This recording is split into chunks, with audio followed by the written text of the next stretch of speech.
Hello everyone, in this video we are going to explore some of the best places to EV train Pokemon in Scarlet and Violet. We will be looking at locations for each stat. This will not include the DLC or the use of sandwiches, and finally, most of the Pokemon will be available in both versions. Starting off with locations for HP EV training, there are 3 locations I mainly use. The first 2 locations are these rivers here, the river between Casaroya Lake and Medali, and the rivers south of Valencia. Here you can find clusters of Marill and occasionally Azumarill. These will give you 2 and 3 EV points respectively. Additionally, if you equip a Pokemon with a power weight, you get an extra 8 points for a total of 10 and 11. Link alone can also be found near the rivers of Valencia for 2 EV points each. The last place I train for HP is in Area 0. Some Pokemon that you can find here are Farigiraf, Chansey, Bellibolt, Dunsparce, Go-Goat, and for Scarlet players, Screaming Tail. For attack EV training, there are also 3 locations that I use. The first one is in South Province area near Grasswither Shrine. Running around the lakes you can find Flamigo that will give you 2 EVs each. Next, if you go west of Fire Surge Shrine to this little dot here with the water surrounding it, you will find an area that spawns primarily Dratini and Golduck. This is where I also EV train for special attack, as each Golduck gives you 2 EVs. Dratini will give you 1 EV, but due to the geography, it's not hard to farm them here.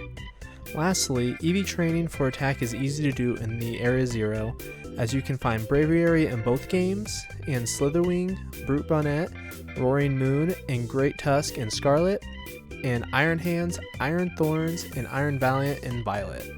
Braviary gives you 2 EV points, and the Paradox Pokemon give you 3 EV points each. The Power Bracer will give you 8 additional attack EV points, and the Power Lens will give you 8 additional special attack EV points.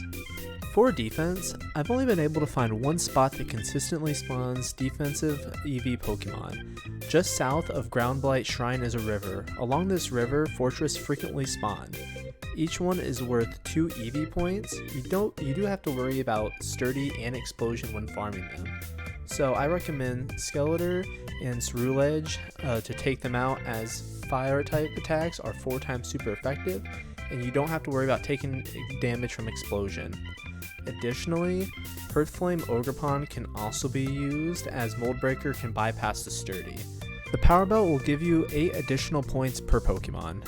For special defense, this is my hardest stat to consistently spawn Pokemon for. 2 places I have found to be relatively efficient are at Paldea's highest peak and Area 0. At the highest peak, you can often find Cargonal here, which are worth 2 EVs each. For the other location, Area 0 tends to have clusters of Floette, which are worth 2 EVs each. Additionally, many ruins tend to have the Tinkaton line and Drowsy running around, and these are also special defensive EV Pokemon. The Power Band will give you an additional 8 points for special defense too. Finally, for the speed stat, I train in Area 0. Here you can find clusters of Jumpluff and occasionally Raichu. Each of them are worth 3 EV points. Additionally, Medicham and Meditite clusters can be found in our 1 and 2 EV points respectively. The Power Anklet will also give you 8 EV points for speed. And there we have it, those are all the locations that I use for EV training. Let me know in the comments of some areas that you guys tend to use. I hope you guys enjoyed, please leave a like and subscribe, and I hope to see you guys again next time.